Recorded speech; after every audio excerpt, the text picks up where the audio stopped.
Check. Thanks for that intro, Sonia. Thanks for letting me do the talk. So before I get into it, how about a round of applause for the venue? This is a massive upgrade. Crazy. I was here last year, and this is by far my favorite conference of the year because it is about a topic that I'm so passionate about, and that's management. So I hope you guys are excited for a great day and ready to learn. The talk I want to give is about igniting the fire of leadership within yourselves and everyone within your organization. Before I get into that, though, who am I actually? Let's look. So my name is Nick Caldwell. Brief history for me. I think the most people know me for one of these things. Like I was general manager at Microsoft. I worked there for a time frame which I would describe as way too long. And I grew a team there of 15 people up to 300 people working on a product called Power BI. And then I discovered that a better way to do innovation projects would be to actually come to Silicon Valley. There's lots of reasons for that if you want to talk to me afterwards. I ended up going to Reddit as VP of Engineering 2 years ago. And there I helped grow the engineering organization from, I think we started with like 35 people. And when I left, 170 people. We did that in 1.5 years. So that was pretty fun. And now, I just got a new job on Monday. I don't know if you guys know this.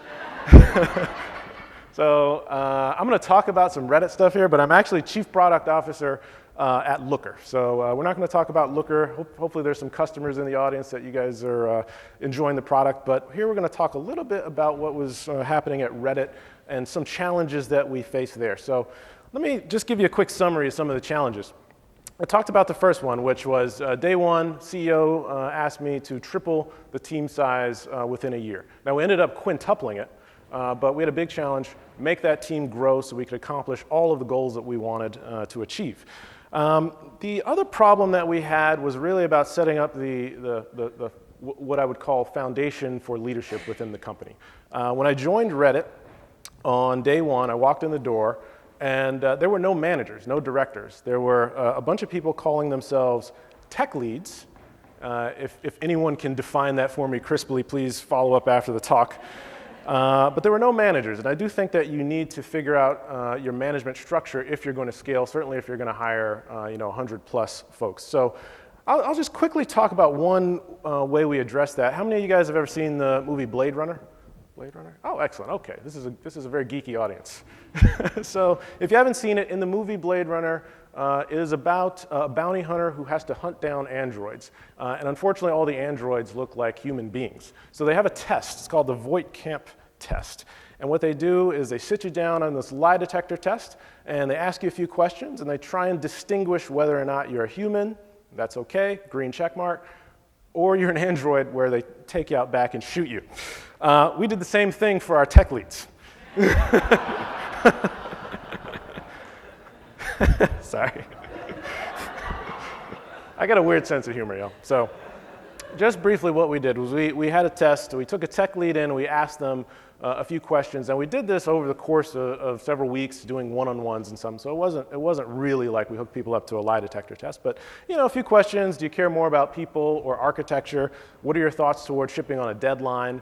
What would you do if your PM came into your organization, took 2 people off the line and put them on another project? These are the kind of questions where the response will tell you whether or not the person's inclination is more toward architecture or management. And we split-tracked the team into those 2 career paths, a manager track and an architect track. And this actually worked out pretty well. Here's some quick stats that I'll share. We ended up, after a year, with 20 managers and directors, 10 architects. 50% of those were promoted from within the company. And after a year, about 90% of the people that we had changed the roles around were still in those positions. So I think that was pretty successful. But there was a new challenge that emerged. Okay, so we get all these leaders in place. We're scaling the organization.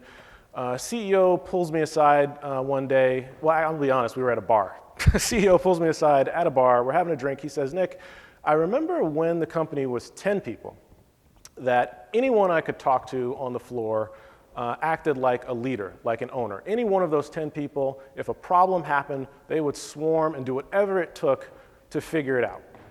And now we've got 100 plus people on the team, and I feel like there's a lack of ownership. That is to say, if I go to talk to any one person about a problem that's emerged, they'll say, oh, that's not me, that's that other guy, all right?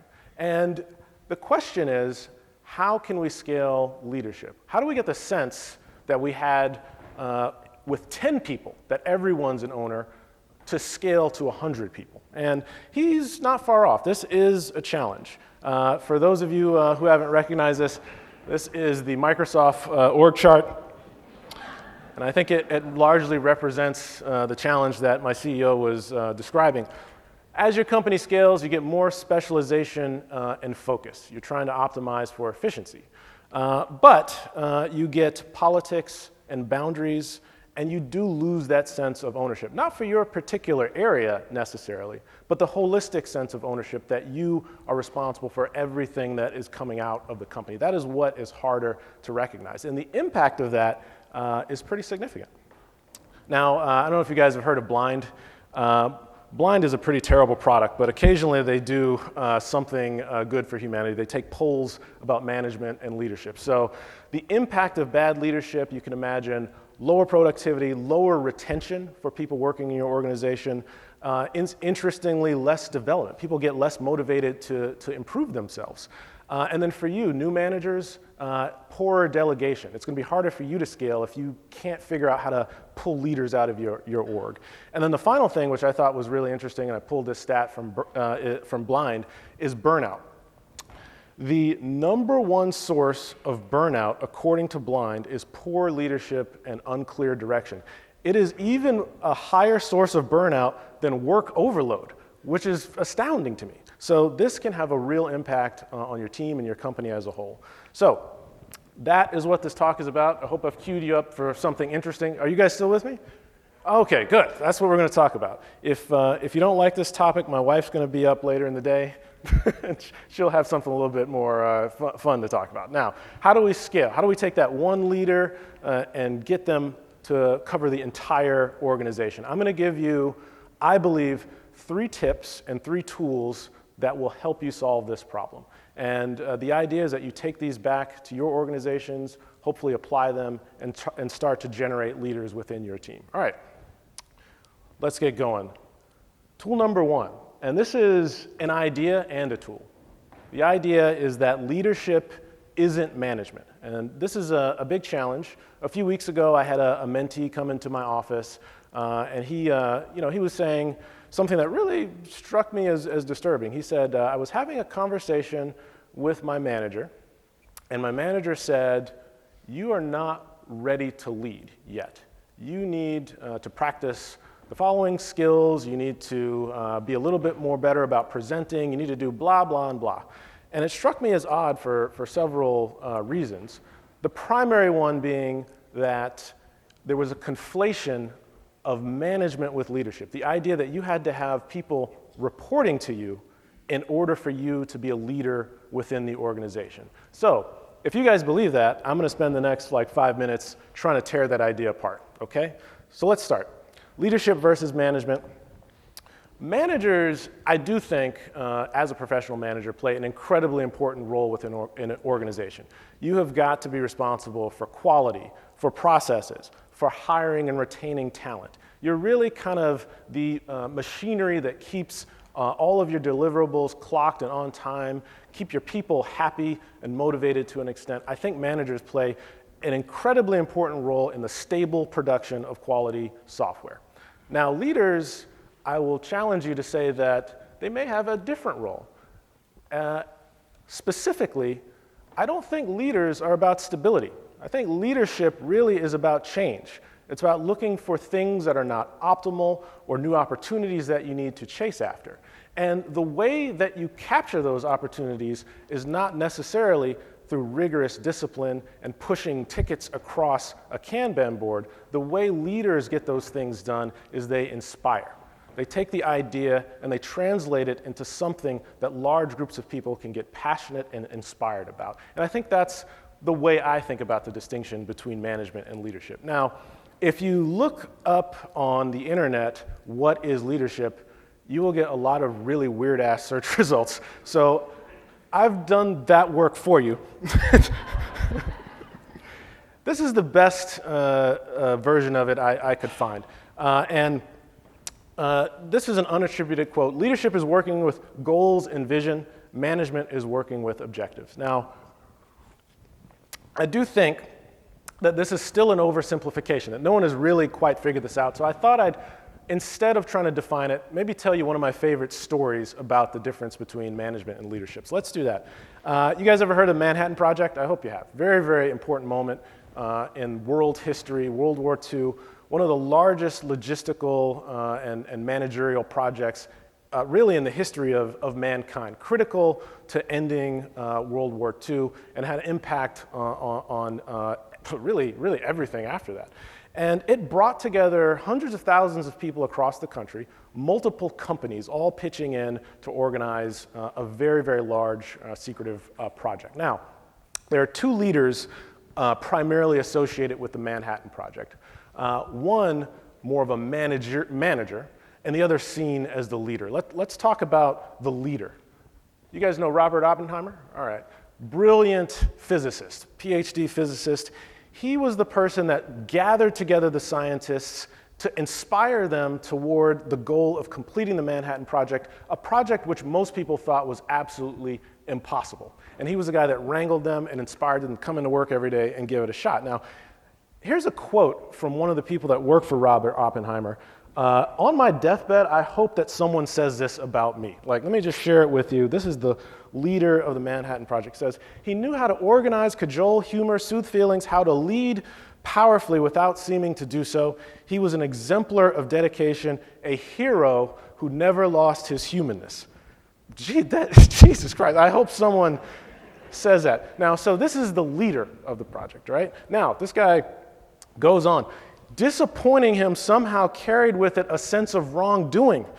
Los Alamos' amazing success grew out of this brilliance, enthusiasm, charisma with which Oppenheimer led it. All right, so this is the leader of the Manhattan Project.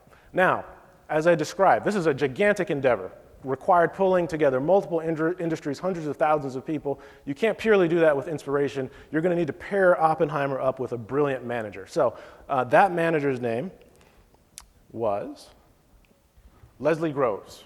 I don't know if many of you have heard of him, but this is Leslie Groves. He was the manager of the Manhattan Project. And let's see what history has to say about the manager, Leslie Groves. The biggest son of a bitch I've ever met in my life. Yeah. And it goes on. He has absolute confidence in his decisions. He was absolutely ruthless in how he approached a problem to get it done. I've often thought if I would have to do it over again, I would select Groves as a boss. All right? So this is the distinction. Like managers, organizing, pulling things together, schedules, bossy. All right? Leaders, charisma, inspiration. All right? Now, if that doesn't get it across, I know there's many mathematically minded people in the audience, so I'm going to wrap this up and just talk about some mathematics. If you think about your org growing, every director maybe having 5 reports and every manager having 5 reports, positional leadership, the idea that you must be a manager to be a leader, simply doesn't scale. Do the math yourself. If you unlock the individual leadership capabilities within your organization, you are accessing an additional 80% of potential leaders in your org. And I'll leave it to you to do the raw numbers, but the simple idea is that leaders, positional leaders, scale logarithmically as your company grows, and then individuals obviously scale linearly. All right, so to wrap all that up, the thing I want you guys to take away is to scale. We have to get our employees to look for opportunities to lead and not positions to lead. And interestingly enough, this is really what they want.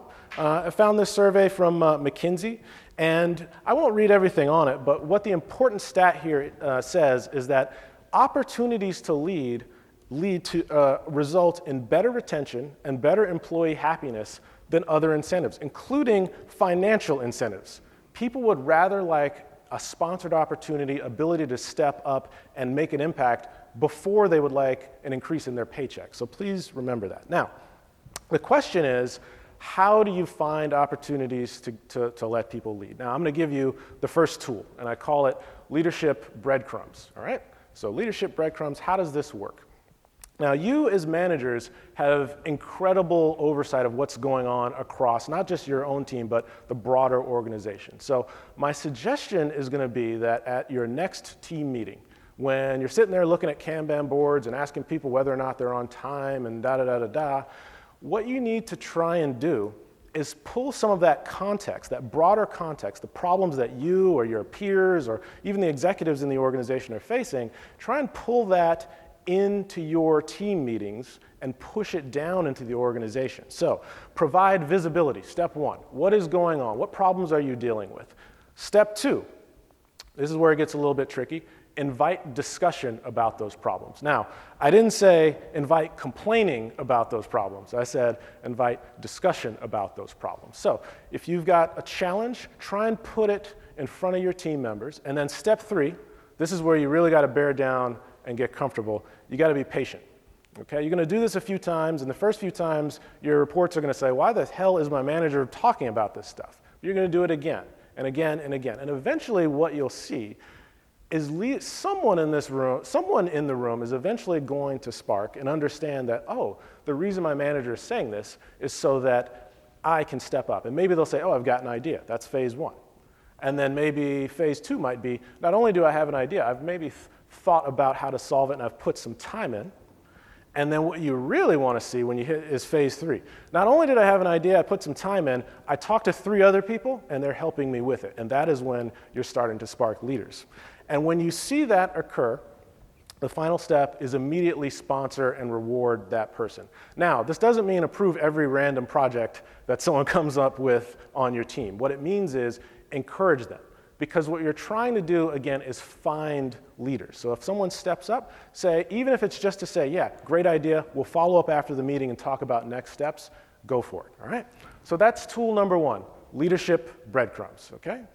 Now, I'm gonna move on to tool number 2, and it is an idea. The idea is that anyone can be a leader. Now, I'll explain to you why this isn't something that's broadly accepted, and I'll start by saying that there is an entire industry built around the idea that you must pick up particular traits to be a leader. I'm sure you guys have heard this before.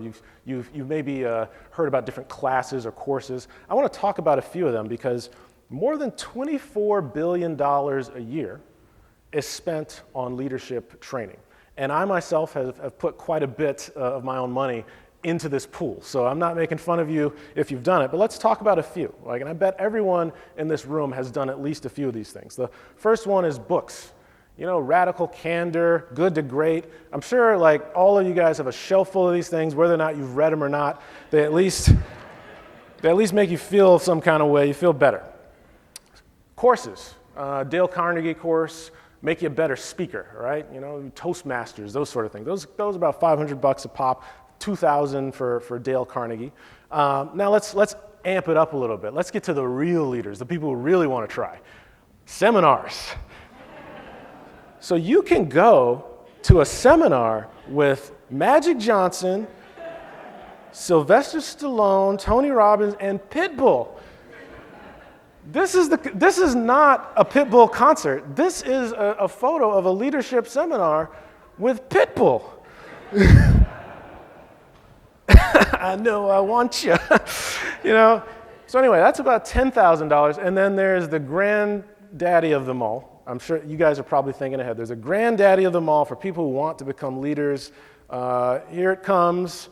See if you can spot the outlier in the photo. That is the MBA, $100,000. So there's a lot of money that goes into convincing people that they need particular traits to become leaders.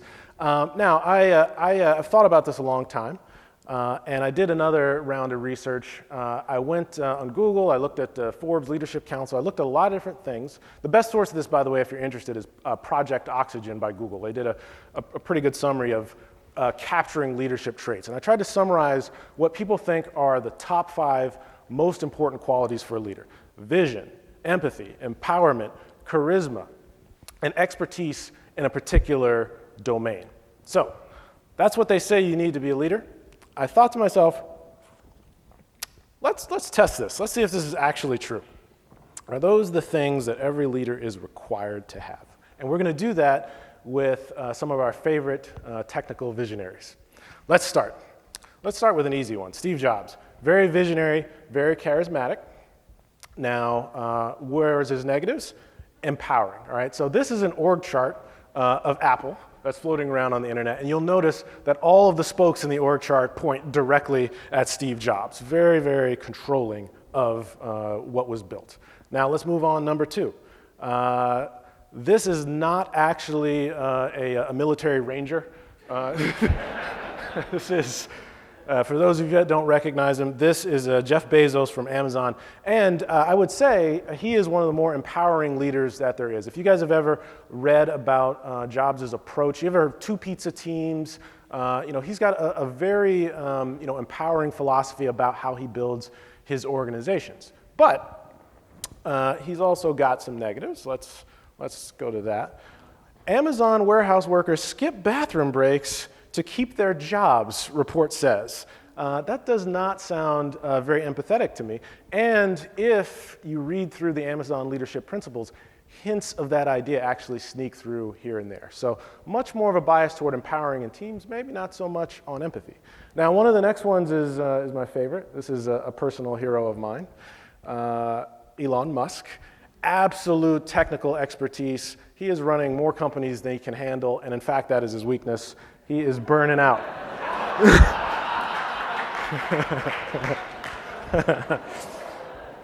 He is literally burning out. So you've got to, you've got to be able to learn how to delegate and empower others, or I don't know, maybe some of y'all want to end up like that. And then the final one is one of my favorites. This is Mark Zuckerberg. So final one, Mark Zuckerberg.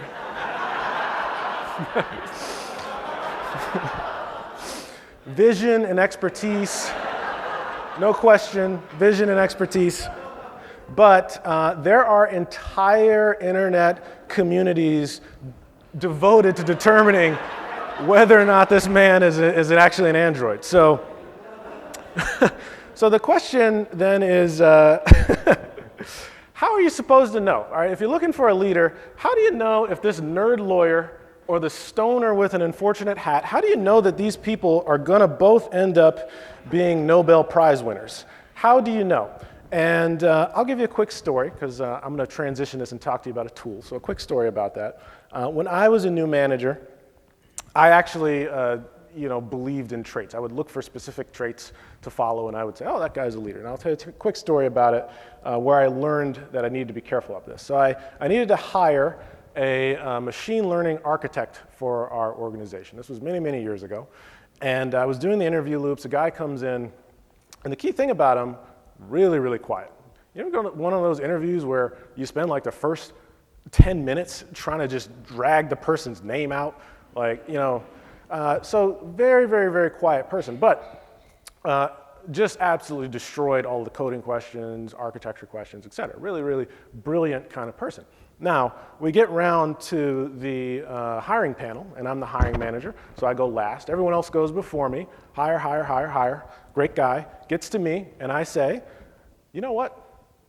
I'm a no-hire. And the reason I'm a no-hire is because this person is too quiet. And I cannot imagine how an architect, someone that needs to talk to other people, would be so quiet. So I gave him a no-hire. Now, fortunately, I had a very, very smart director, my manager at that time, and he pulled me aside. He didn't quite smack me in the face, but he did like kind of the verbal equivalent of a smack, which is, maybe you've heard this, Nick, I'm disappointed in your decision.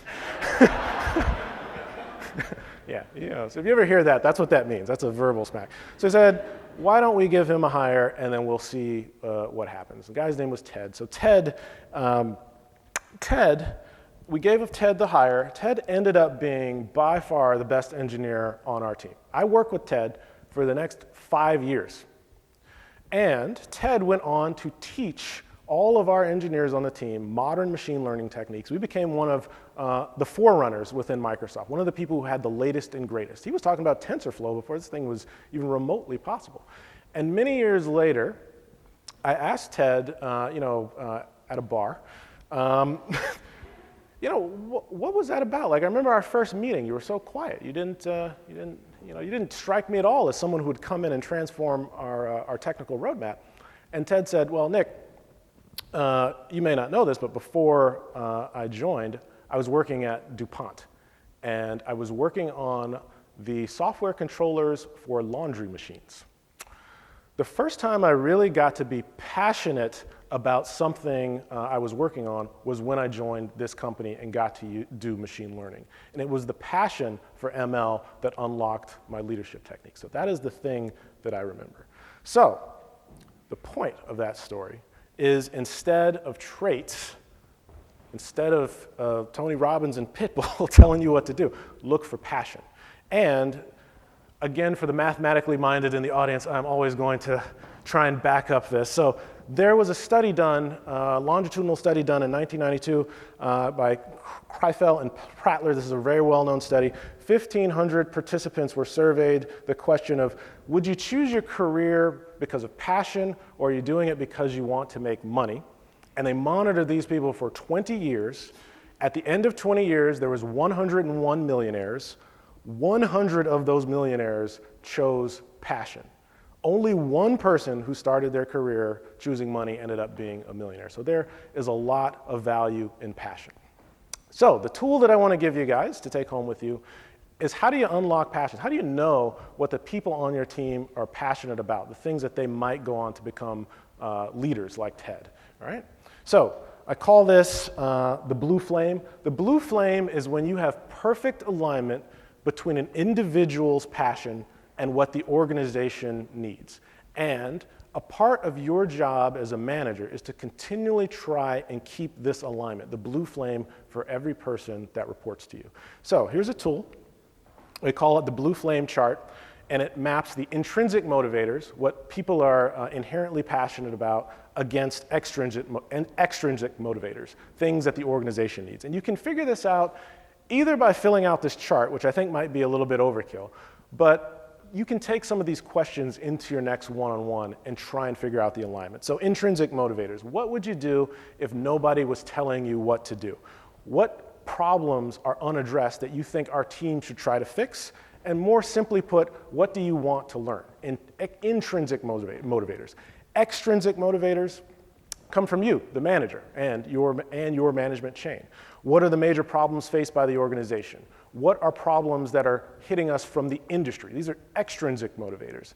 All right. So your goal as managers is to try and figure out that overlap and get everyone into the blue flame. Now, I'll give you an even more advanced version of this. And the reason you have to have this is because sometimes people aren't good at recognizing their own intrinsic motivators, what they're really, really good at. It is really hard to know yourself. So, step 3. Try and add in an element of team feedback, all right? So look at, in the most complex version of this, you might collect 360 reviews, but there are much, much more simple ways to get this sort of feedback. Simply ask, encourage your ICs to simply ask their peers, what am I good at? And you will get very, very similar results, okay?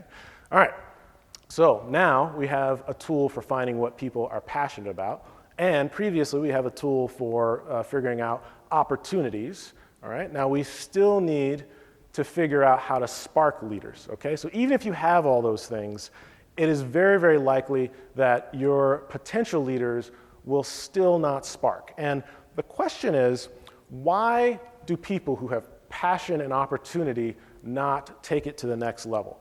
I found this quote online: the first rule of leadership is everything is your fault. And there was a survey done, I believe this is a McKinsey survey, and they directly asked, what is the biggest obstacle that you face toward taking on greater leadership responsibilities? And 47%, by far the highest response rate, fear of being held accountable. Fear, all right? what is that fear? It's the fear that you're going to step on someone's toes. It's the fear that your project's not going to work. There's so many things that could go wrong the moment you try and step up to lead. And I believe that is this fear that you as managers have to figure out how to overcome if you want to unlock additional leaders in your organization. Now the question is, how do you do that? How do you get someone from an individual to a team contributor to a leader? Is it training? Do you send them to Pitbull and tell Pitbull, like, save the day? One common technique is to put pressure on them. Just if you give people a really, really tough problem, it will force leaders to emerge, but then you've got, I think, a retention issue because people are going to burn out. So you can try pressure, but I don't think that's the best method. Mentoring, but I think that if you guys are all thinking about yourself and your own leadership careers, that everyone can identify a moment that they changed mindsets. A leadership moment, if you will, where one day they were a manager or an individual, and the next day something changed where they thought about the world differently, that they were going to take responsibility for something to happen, a leadership moment. And I'll tell you about my leadership moment to see if it resonates with you. I was a very early manager, and I worked at Microsoft. For those of you who don't know this, Microsoft is a very slow-moving company. I was working on the 12th version of Office, and I was very, very frustrated. I was very upset with the product roadmap. I thought, we have all these brilliant people. We are not utilizing them to the fullest extent of their strengths. I want to do something exciting with machine learning, natural language processing, et cetera. And I went into my mentor's office, and I was just railing on him. I was like, the PMs suck. They don't have vision, blah, blah, blah, blah, blah. And my manager, very calmly looked at me. His name was Ravi, by the way. He said, Nick, you're a really good manager. You know how to get tickets across the board. You're fantastic at that. But you suck as a leader. And I was like, damn, that hurts. My mentor just told me I suck. He said, all of these problems that you're raising, who do you think we hired to address them? And leaders take responsibility for what happens next. He told me that leaders take responsibility for what happens next, and I instantaneously understood what he was talking about. I walked out of his room, I thought about what to do to take responsibility. I went to my general manager's office and I said, look, I'm really upset by this. I'm going to stop talking smack within my mentor's office. Give me some responsibility for the product roadmap. And for whatever reason, my general manager said yes and gave me the keys to go and try. He gave me permission to go try and maybe fail. So how do we get to a place where more of these leadership moments can happen? I think that it starts, this is very difficult, by the way, so I think you're going to have to start on an individual level, and we hope we can get it organizationally spread out, but I do think it comes from an organizational culture. Now, you guys maybe have seen this, Mark Zuckerberg, move fast and break things. This is one of my favorite examples of inspiring what I would call a leadership culture. Unfortunately, they've actually changed this. This is no longer their motto, but I do think it represents a very real approach to trying to spread the idea of a leadership culture. Now, you may not know this, but Facebook is in no way, shape, or form the OG for this idea. Mark stole the essence of this idea from another company, and I think they actually did it better. And they made a tool that I think you guys can take back with you. So I'm going to give you one tool real quick, a little mini tool. This is the Nordstrom employee handbook. So if you were to work at Nordstrom, 40, 50 years ago, day one on the job, they would print out a handbook. This handbook was literally one piece of paper that in essence captured the spirit of Nordstrom. It says, we're glad to have you with our company. Our number one goal is to provide outstanding customer service. Set both your personal and professional goals high. We have great confidence in your ability to achieve them. Nordstrom Rules. Rule number one, use your good judgment in all situations. There will be no additional rules. That is the most badass thing you can give to someone on your team. And every team and every organization I have ever constructed, I give them some version of this handbook. So that is tool number one. Now, tool number two is sponsoring. So hopefully you guys understand the difference between sponsoring and mentorship. I'll just briefly summarize it. Mentoring is where your ICs or peers or what have you come to you and they maybe give you some problems, and in return, you'll give them some advice, and you maybe give them some free coffee, which is great. But sponsoring is when someone comes to you and you give them an opportunity, all right? You enable them to do something. So there are many, many opportunities for you as managers to sponsor projects. You may not realize you have this problem, but your authority gives you the ability to sponsor people within your organization. You can tell people to use their own spare time. You can propose new projects to your executive leadership team. You can use hack days and hackathons. You can dedicate time to the schedule.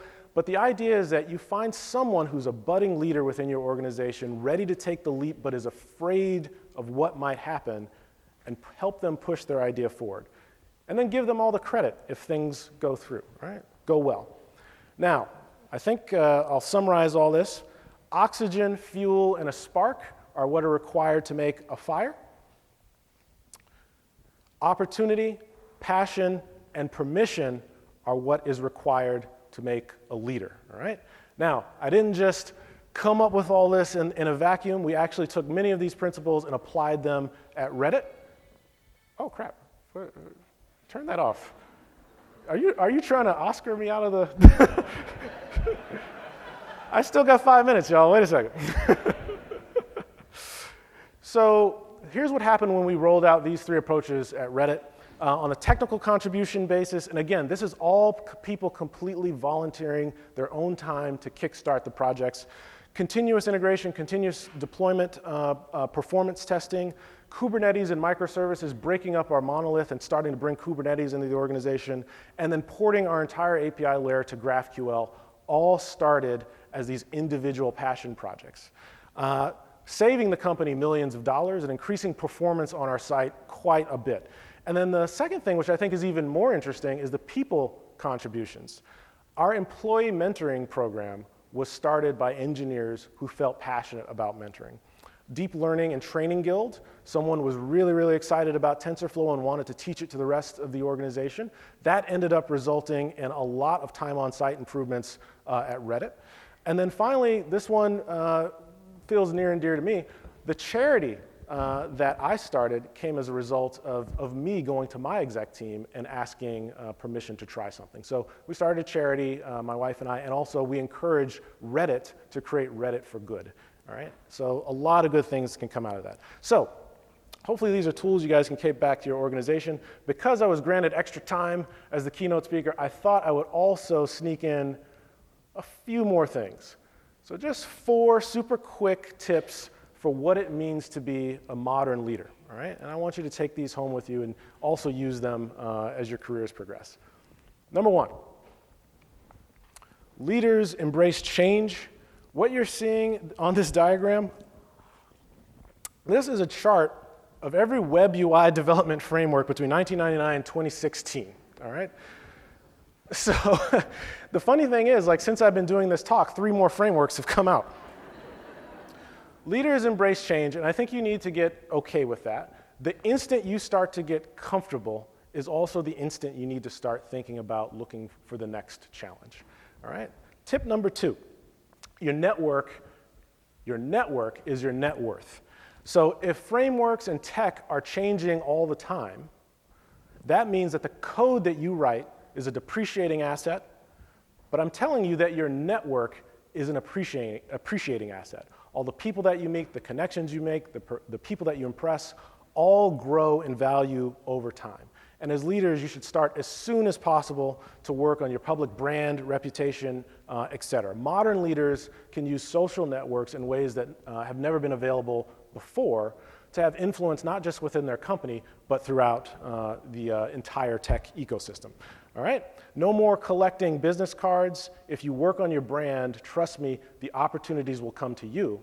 And there will be a point in your career, certainly by the time you become executive leaders, where all of your opportunities come from your network. All right? 3, diversity and inclusion is no longer optional. I hope this isn't a surprise to anyone. At this point in the history of leadership, if you do not support diversity and inclusion, then your employees will force you to. And you see that happening at Nike, Uber, Google, Netflix, all have been in the news over the last year because of this issue. So if this is something where for some reason your company or even yourself are still on the fence, please get right. Please get right. It is no longer an option to care about this. And then the final thing I'll leave you guys with, I've tried to give you a lot of different tools today to think about leadership. Now, I'm going to be really, really honest with you, right? It may not be the case that everyone in your organization can become a leader, right? It is actually really, really scary to be a leader. But I personally believe that everyone has potential, and I hope that you guys adopt that philosophy as well. And leadership isn't something that you necessarily are going to train people. It isn't something that you're born with, for sure. I think leadership emerges in a moment where someone wakes up and says, like, this is a problem I am burning to solve, and I am the only person that can step up and do it. You, as managers, have the opportunity and the tools to create those moments for every single person in your organization. And if you haven't done it for yourself, maybe create those moments for yourself. So, the final thing I want to leave you with is the most important, and it is the theme of this entire talk. It is the idea that leaders are responsible for making new leaders. I've given you guys the tools. I'm trusting you to take it from here. So, thank you.